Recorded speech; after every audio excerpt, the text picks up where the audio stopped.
This setup is the prone hypothenar mammillary push, L1 to L5. Indications being restrictions in lateral flexion, rotation, or extension, or malpositions in lateral flexion, rotation, or flexion.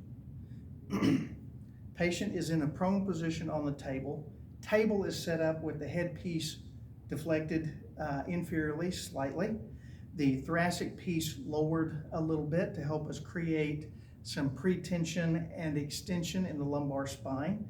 And the pad of the foot piece is underneath the ankles of the patient to support the lower extremities. Now, the ASIS of the patient should be right at the top of the pelvic pad, and we've got her right where we need her to be on the table. Now, once I've taken care of the patient, of course, we take care of the doctor. I'm going to be standing either in a modified fencer stance or a square stance. Now, I'm square in my stance for this setup. The contacts for this will be contralateral. So I'm standing on the side opposite of my contact. So I'm standing on the patient's right side right now, and I'm going to be contacting her left. So, for example, this would be for a right rotation restriction. So I'm going to make my contact at L3. I'm going to take a tissue pull P to A, S to I, medial to lateral to get onto that mammillary process. And with my inferior hand, my stabilizing hand, I'm going to reach around the pelvis of the patient, grasping the ASIS.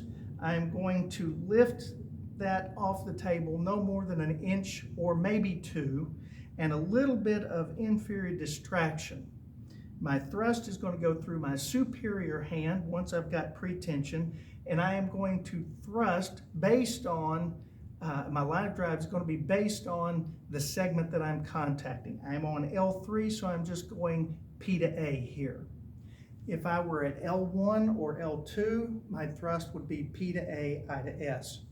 If I'm at L4 or L5, my line of drive is going to be P to A, S to I.